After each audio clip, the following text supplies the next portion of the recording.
Hello friends, आज हम बात करेंगे बीटीसी या डीएलएड फर्स्ट सेमेस्टर के सिलेबस के बारे में। ठीक है दोस्तों, चलिए देख लेते हैं कि फर्स्ट सेमेस्टर में आपको कौन कौन से विषय क्या क्या पढ़ना है, उसके बारे में अच्छी से जानकारी लेते हैं। दोस्तों सबसे पहले आपका आएगा बाल विकास। ठीक है दोस्तों, बाल विकास एवं सीखने की प्रक्रिया। ठीक है दोस्तों, इसके अंतर्गत क्या क्या आपको पढ़ना है वो देख लेते हैं। कौन कौन से विषय वस्तु उसके बारे में जान लेते हैं। दोस्तों सबसे पहले आपको बाल विकास का अर्थ, आवश्यकता तथा क्षेत्र पढ़ना है। ठीक है, बाल विकास की अवस्थाएं जैसे दोस्तों शैशवावस्था, बाल्यावस्था, किशोरावस्था, और दोस्तों इनके अंतर्गत होने वाला जो विकास है उसके बारे में अध्ययन करना है। और दोस्तों बालक का जो शारीरिक विकास, मानसिक विकास, बुद्धि लब्धि, बुद्धि परीक्षण, ठीक है दोस्तों, और संवेगात्मक विकास, संज्ञानात्मक विकास, और दोस्तों इसमें जो पियाजे का सिद्धांत दिया है उसके बारे में भी पढ़ना है। ठीक है, और दोस्तों बालक का सामाजिक विकास और भाषा विकास, अभिव्यक्ति क्षमता का विकास, ये सब दोस्तों इसमें आपको पढ़ना है।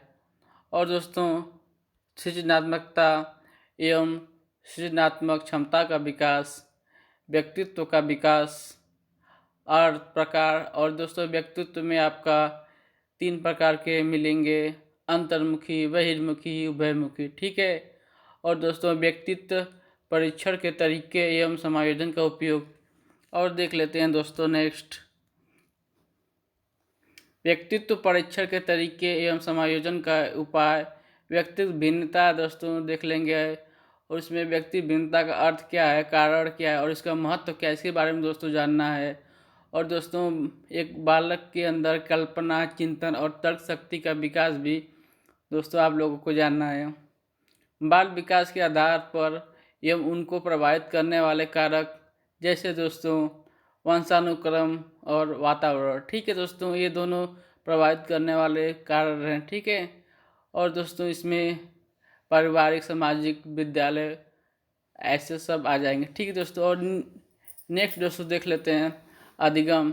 जो अधिगम मीन्स क्या होता है, सीखना दोस्तों, तो सीखने का अर्थ तथा सिद्धांत। ठीक है, इसके बारे में दोस्तों हम लोग को पढ़ना है।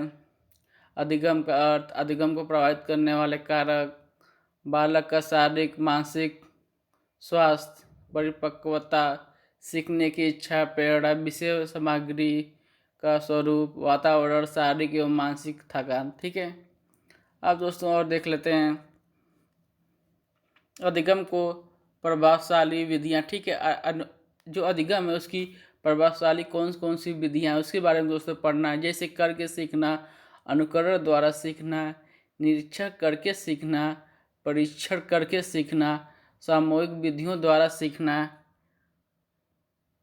सम्मेलन व विचार गोष्ठी विधि, प्रोजेक्ट विधि, समूह अधिगम, ये सब दोस्तों आपको फर्स्ट सेमेस्टर के अंतर्गत ये सब पढ़ना है।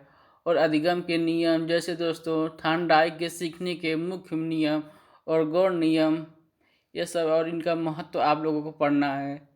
अधिगम के प्रमुख सिद्धांत तथा कक्षा शिक्षण में इनकी व्यवहारिक उपयोगिता के बारे में जानना है। थॉर्नडाइक का बहुत सारे सिद्धांत है उसके बारे में दोस्तों जानना है। पावलोव का संबंध प्रक्रिया का सिद्धांत है, स्किनर का सिद्धांत है, कोहलर का सिद्धांत है दोस्तों, ये सब आप लोगों को अच्छे से पढ़ना पड़ेगा ये।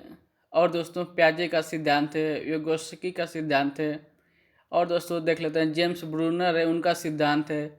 सीखने का जो वक्र है उसके अंतर्गत दोस्तों अर्थ एवं प्रकार, सीखने में प्रथार का अर्थ, ये सब का जानना है। और सीखने का स्थानांतरण, अर्थ प्रकार, सिद्धांत एवं सीखने सिखाने में स्थानांतरण का महत्व। ठीक है दोस्तों, ये सब आप लोगों को पढ़ना है। और दोस्तों अभिप्रेरणा के बारे में पढ़ना है दोस्तों, इसका अर्थ और महत्व क्या होता है इसके बारे में जानना है। और दोस्तों अभिप्रेरणा की विधियाँ क्या है, इसमें दोस्तों रुचि, सफलता, सामूहिक कार्य, प्रशंसा, पुरस्कार आदि दोस्तों आप लोग को जानना है। और सीखने सिखाने के संदर्भ में ये सब चीज़ें दोस्तों आप लोगों को पढ़ना है। कैसे एक विद्यालय में ये सब प्रबंध होते हैं उसके बारे में दोस्तों जानकारी लेनी है। और दोस्तों इसमें एक चैप्टर मिलेगा आपको, उसमें दोस्तों उसका प्रकार पढ़ना है, उसका अर्थ पढ़ना है, और प्रभावित करने वाले कारक जो दोस्तों अक्सर ऐसे एग्जाम में क्वेश्चन पूछे जाते हैं उसके बारे में पढ़ना है। और दोस्तों रुचि क्या होता है, रुचि का अर्थ, इसके प्रकार, ठीक है, ये सब आपको पढ़ना है। इनकी विधियाँ क्या है और दोस्तों इनका महत्व क्या है, ये सब दोस्तों पढ़ना। और स्मृति के बारे में पढ़ना है, उसका अर्थ क्या है, इसके प्रकार कितनी है। और दोस्तों सांख्यिकी पढ़ना है, इसका दोस्तों अर्थ क्या है, महत्व क्या है, आंकड़े क्या हैं, ये सब दोस्तों आपको पढ़ना। और दोस्तों बाल विकास के अंतर्गत आपको माध्य, मातृका एवं बहुलक, ये सब दोस्तों पढ़ना है। ठीक है दोस्तों, ये आपका बाल विकास तो कंप्लीट होता है। अब नेक्स्ट देख लेते हैं कौन सा आपको पढ़ना है। दोस्तों इसमें शिक्षा अधिगम के सिद्धांत, ये भी दोस्तों बहुत ही मोस्ट इम्पॉर्टेंट है, इसके बारे में दोस्तों जान लेते हैं। इसमें दोस्तों जो आपका है शिक्षण का अर्थ तथा उद्देश्य, ठीक है दोस्तों। इसमें दोस्तों संप्रेषण है, संप्रेषण का अर्थ है, आवश्यकता एवं महत्व है। संप्रेषण के क्या दोस्तों जो घटक है उसके बारे में दोस्तों देखना है। संप्रेषण के प्रकार क्या है उसके बारे में दोस्तों देखना है। प्रभावी संप्रेषण के तरीके कि किस किस माध्यम से आप अपना संप्रेषण अच्छे से कर सकते हैं, कम्युनिकेशन दोस्तों इसको जो बोलते हैं। अब दोस्तों देख लेते हैं शिक्षण के सिद्धांत। ठीक है दोस्तों, शिक्षण के सिद्धांत में इसमें बहुत सारे सिद्धांत मिलेंगे आपको। करके सीखने का सिद्धांत, प्रेरणा, रुचि, निश्चयता, नियोजन का सिद्धांत, चयन का सिद्धांत, ऐसे दोस्तों आपको बहुत सारे सिद्धांत देखने को मिलेंगे। व्यक्तिगत विभिन्नताओं का सिद्धांत, जीवन से संबंध स्थापित करने का सिद्धांत, आवृत्ति का सिद्धांत, निर्माण एवं मनोरंजन का सिद्धांत, ऐसे दोस्तों आप लोग को ये सब पढ़ना है। और दोस्तों शिक्षण के सूत्र पढ़ने हैं। ये सब दोस्तों 8-10 सूत्र हैं, बहुत ही मोस्ट इम्पॉर्टेंट है, यही सब आपको एग्जाम में पूछे जाते हैं। इसको दोस्तों आप लोग अच्छे से पढ़ लीजिएगा। सरल से जटिल की ओर, ज्ञात से अज्ञात की ओर, स्थूल से सूक्ष्म की ओर, ये सब दोस्तों मोस्ट इम्पॉर्टेंट है। पूर्व से अंश की ओर, ठीक है दोस्तों। प्रत्यक्ष से अप्रत्यक्ष की ओर, विशिष्ट से सामान्य की ओर, ठीक है दोस्तों। मनोवैज्ञानिक से तर्क संगत की ओर, अनुभव से युक्ति युक्त तर्कपूर्ण की ओर, ऐसे ये सब दोस्तों आप लोगों को पढ़ना है। और दोस्तों देख लेते हैं शिक्षण प्रविधियाँ क्या होती हैं। तो दोस्तों इसमें वर्णन प्रविधि है, व्याख्यान प्रविधि है, स्पष्टीकरण प्रविधि है, ये सब दोस्तों आपको पढ़ना है। और दोस्तों आपको कहानी कथन ये सब भी पढ़ना है। उदाहरण प्रविधि क्या है दोस्तों, समूह चर्चा क्या है, और दोस्तों प्रयोगात्मक कार्य प्रविधि है, वाद विवाद है, भ्रमण प्रविधि है। और दोस्तों देख लेते हैं शिक्षण के नवीन विधाएं। ठीक है दोस्तों, इसके अंदर आपको बाल केंद्रित शिक्षण के अंतर्गत जानना है आपको क्या करना है। और दोस्तों रुचिपूर्ण या आनंददायक शिक्षण कैसे किया जा सकता है, इसके बारे में दोस्तों जानना है। और देख लेते हैं दोस्तों दक्षता आधारित शिक्षण है, उपचारात्मक शिक्षण है, ठीक है, ये सब दोस्तों आप लोगों को इसमें पढ़ना है। और दोस्तों देख लेते हैं सूक्ष्म शिक्षण एवं शिक्षण के आधारभूत कौशल। ठीक है दोस्तों, इसके अंतर्गत आप लोगों को क्या क्या पढ़ना है देख लेते हैं। शिक्षण, सूक्ष्म शिक्षण का अर्थ, आवश्यकता एवं महत्व एवं प्रकार, ठीक है दोस्तों, ये सब आपको मोस्ट इम्पॉर्टेंट, ये सब दोस्तों आपको पढ़ना पड़ेगा। पाठ प्रस्तावना कौशल, ये तो दोस्तों आप लोगों को ये सब आपको पाठ प्रस्तावना बना के प्रेजेंट करना पड़ता है दोस्तों। इसके बारे में दोस्तों हम अलग से वीडियो आपको बताएंगे कैसे प्रेजेंट किया जाता है। छात्र सहभागिता कौशल, पुनर्बलन कौशल, ये सब दोस्तों आपको। और दोस्तों आपका सैंपल लेखन कौशल कैसा है उसके बारे में पूरी जानकारी लेनी है। और दोस्तों अपेक्षित अधिगम स्तर, इसमें दोस्तों अधिगम स्तर की संप्राप्ति में अधिगम अनुभवों का संयोजन, ठीक दोस्तों, ऐसे आप लोग को पढ़ना है। शिक्षा अधिगम की सामग्री पढ़ना है, इसका अर्थ, और दोस्तों इसकी आवश्यकता और महत्व के बारे में भी जानना है। शिक्षा अधिगम सामग्री के प्रकार दोस्तों पढ़ना है, इसमें कितने कितने प्रकार उसके बारे में जानना है दोस्तों। और दोस्तों इसमें उत्तम शिक्षा अधिगम सामग्री की विशेषताएं पढ़नी है, उसके अंतर्गत क्या क्या दोस्तों आते हैं ये सब पढ़ना है। बच्चों के अंदर कौन सी रुचि है या उनका मानसिक स्तर के अनुरूप बच्चों को पढ़ाना है, ये सब चीज़ें दोस्तों इसमें बताए जाएंगे। आज दोस्तों देख लेते हैं नेक्स्ट जो आपका विषय रहेगा वो विज्ञान रहेगा। विज्ञान में दोस्तों ज़्यादा कुछ नहीं है, बस कुछ ही पॉइंट हैं। जैसे दोस्तों इसमें सजीव वस्तुएं हैं, और दोस्तों पौधों और जंतुओं में अंतर समानताएं, ये सब आपको पढ़ना है। और दोस्तों वनस्पति जगत में पौधों के बारे में पूरा पढ़ना है, उनका उपयोगिता क्या है, उनके प्रकार कैसे हैं, उनका उपयोग कैसे हैं, ये सब जानना है। और दोस्तों पौधों में प्रजनन व उसके प्रकार जानना है, अलैंगिक व लैंगिक जनन, ठीक है दोस्तों, जो पुष्प के भाग होते हैं, परागण, निषेचन, ये सब दोस्तों आप लोगों को पढ़ना है। और दोस्तों भौतिक विज्ञान के अंदर आप लोगों को दोस्तों कुछ दोस्तों सूत्र है या MKS पद्धति है, उसके बारे में दोस्तों जानना है। और दोस्तों जो मापन में प्रयुक्त होते हैं कुछ उपकरण, उसके बारे में दोस्तों जानना है आप लोगों को, जैसे दोस्तों रेन गेज, थर्मामीटर आदि, ठीक है। और दोस्तों गति एवं बल, गति के बारे में पूरी अध्ययन करना है। घूर्णन गति, दोलन गति, इन सब की परिभाषाएं, सूत्र, और दोस्तों इन सब का मात्रक, ठीक है दोस्तों, इन सब की जानकारी लेना है।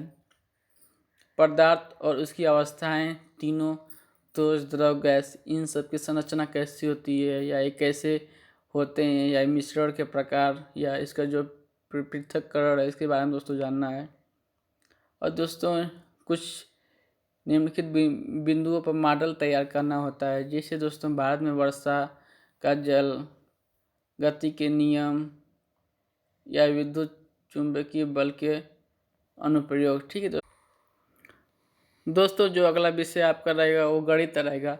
और दोस्तों इसके अंतर्गत क्या क्या पढ़ना है, अंकों का ज्ञान होना चाहिए, स्थानीय मान आपको आना चाहिए, गुणा तथा भाग की जो संकल्पना होती है उसके बारे में दोस्तों आपको मालूम होना चाहिए, भिन्न की संकल्पना होनी चाहिए, दशमलव संख्या की अवधारणा आपको मालूम होना चाहिए, दशमलव संख्या में प्रयुक्त अंकों का स्थानीय मान तथा गणितीय संक्रियाएं होनी चाहिए, अपवर्तक, गुणज, समापवर्तक तथा समापवर्त की अवधारणा आपको लोगों को मालूम होनी चाहिए, लघुत्तम और महत्तम, ये सब जो क्वेश्चन होते हैं उसके बारे में दोस्तों बेसिक जानकारी होनी चाहिए।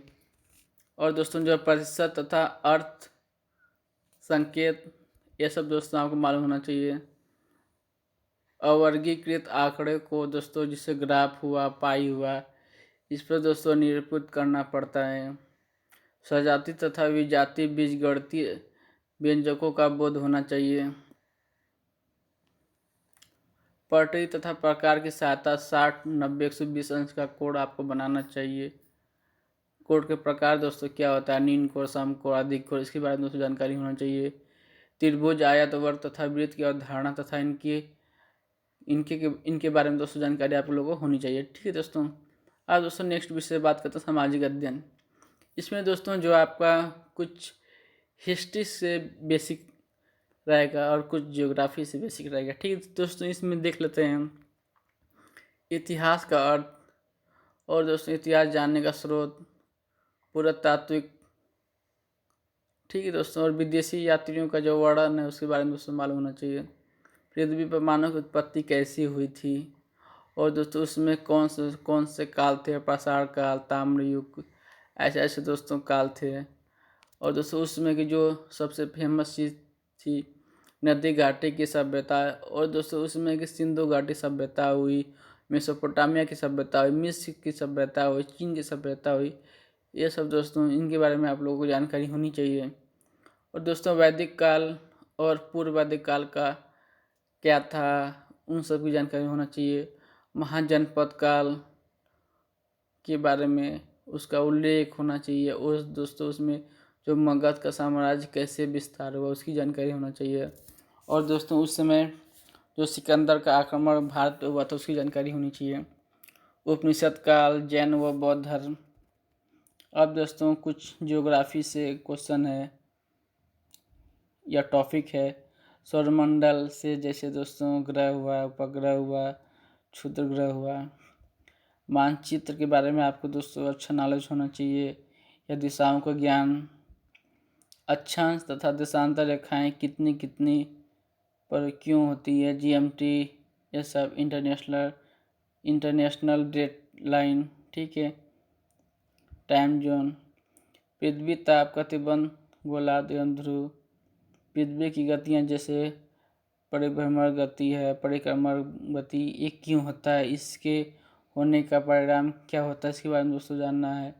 महाद्वीप और महासागर के बारे में दोस्तों जानना है। एशिया महाद्वीप में भारत की स्थिति क्या है, विस्तार क्या है, और दोस्तों भारत की जो पड़ोसी देश हैं उनके बारे में मालूम होना चाहिए। और जलवायु कैसी है भारत की, इसके बारे में दोस्तों। खगोलीय संगठन है जैसे दोस्तों नासा है, इसरो अपना देश इंडिया का है। अब दोस्तों कुछ इकोनॉमिक्स से प्रश्न है। ग्रामीण एवं नगरीय जीवन शैली कैसी है, ग्रामीण जीवन में पंचायती राज जो व्यवस्था है उसके बारे में दोस्तों, उसका गठन कैसे है, उसका कार्य क्या होता है, ये सब दोस्तों पढ़ना है। और दोस्तों इसी तरह आपको नगरीय जीवन में वहाँ का पंचायत कैसा है, पालिका परिषद क्या है, गठन कैसा है, उनका कार्य कैसा है। इसी तरह दोस्तों आपको जनपद स्तर पर भी ये सब चीज़ें पढ़नी है। और दोस्तों कुछ पॉइंट है यातायात एवं सुरक्षा, ये सब दोस्तों आप लोगों को थोड़ा सा पढ़ना है, ठीक है। और दोस्तों कुछ अर्थशास्त्र से, अर्थशास्त्र का अभ्युदय कैसे हुआ है, और दोस्तों अर्थशास्त्र का दृष्टिकोण क्या है, और प्रसिद्ध अर्थशास्त्रियों का अर्थशास्त्र में योगदान क्या है। जैसे दोस्तों एडम स्मिथ जो अर्थशास्त्र के जनक जाने जाते हैं, मार्शल रॉबिन्स हुए, जे.के. मेहता हुए, अमर्त्य सेन जो भारत के एक नोबेल पुरस्कार हैं। और दोस्तों आपको राष्ट्रीय आय, प्रति व्यक्ति आय, सकल घरेलू उत्पाद, जीडीपी, घरेलू एनडीपी, ये सब दोस्तों आप लोगों को पढ़ना है। दोस्तों बात करते हैं हिंदी में भी दोस्तों कुछ सीमित चीज़ें हैं, उसके बारे में दोस्तों जान लेते हैं। हिंदी भाषा में ध्वनियों को सुनकर समझना और शुद्ध उच्चारण, देवनागरी लिपि का संकेत, स्वर, व्यंजन, संयुक्त वर्ग, ये सब दोस्तों मात्रा का ज्ञान होना चाहिए। विलोम शब्द होना चाहिए, समानार्थी, तुकांत, ध्वनियाँ शब्दों पर जानने के लिए होना चाहिए, अल्प विराम, अर्ध विराम, ऐसे दोस्तों आपको हर एक विराम चिन्ह का बोध होना चाहिए। और दोस्तों आपका लेखन शिक्षण कैसी है, विधियाँ कैसी है, लिखने में आप कौन कौन सी बातों का ध्यान दे रहे हैं, ये सब दोस्तों होनी चाहिए। और दोस्तों कलम पकड़ने का तरीका क्या है, ये सब है। और दोस्तों संस्कृत में क्या है, सब बहुत ही बेसिक चीज़ें हैं। जैसे दोस्तों आसपास की जो वस्तु है उसका संस्कृत में नाम होना चाहिए, याद होना चाहिए। संज्ञा, लिंग, वचन, ये सब होना चाहिए। संज्ञा और सर्वनाम की जानकारी होनी चाहिए। धातु के रूप में लट, लकार, ये सब दोस्तों जो पांचों हैं, लकार, उसके बारे में जानकारी होनी चाहिए। संज्ञा और सर्वनाम शब्द के अनुरूप क्रिया में मध्य एवं उत्तम पुरुषों का बोध होना चाहिए। और यही सब है। संस्कृत में श्लोक हो गया, वंदना हो गया, 1 से लेकर 20 तक संख्याओं का ज्ञान होना चाहिए। कुछ दोस्तों संस्कृत शिक्षण विधियाँ, उनका ज्ञान होना आवश्यक होता है। आप दोस्तों देख लेते हैं नेक्स्ट विषय दोस्तों कंप्यूटर। अब दोस्तों कंप्यूटर में आपको कंप्यूटर की बेसिक नॉलेज तो होनी चाहिए, इसका इतिहास होना चाहिए, इसका परिचय क्या है, इसकी जानकारी क्या है, और दोस्तों कंप्यूटर का प्रयोग और उसके लाभ क्या हैं आपको, उसका सिस्टम क्या है, हार्डवेयर क्या है, सॉफ्टवेयर क्या है, उनकी कार्यप्रणाली क्या है, सॉफ्टवेयर एप्लीकेशन क्या है, मल्टीमीडिया का परिचय और उसके बारे में जानकारी होनी चाहिए, और उस इंटरनेट क्या है उसके बारे में जानकारी होना चाहिए, और विश्व में हो रहे इंटरनेट के से संबंधित हर एक चीज़ को आप लोगों को अवगत होनी चाहिए। कंप्यूटर की सहायता से आंकड़े को सुरक्षित रखना, ये सब कंप्यूटर की एक विशेषता है, इसके बारे में दोस्तों पढ़ना है आप लोगों को। तो ऐसे ही दोस्तों आप लोगों के लिए कुछ बेसिक चीज़ें मैंने आप लोगों को बताया। अगर दोस्तों वीडियो कैसा लगा ज़रूर बताइएगा। अच्छा लगा तो आप लोग कमेंट कर सकते हैं, ठीक है। और दोस्तों ये मेरा सिलेबस है। अब दोस्तों आप लोगों को हर एक विषय पे कुछ मुख्य पॉइंट मैं अच्छे से नोट्स करके आप लोगों को के सामने वीडियो लाऊंगा। और दोस्तों आप लोग कमेंट करके ज़रूर बताइएगा कि सबसे पहले कौन सा विषय आप लोगों को वीडियो चाहिए। ओके दोस्तों, नमस्कार।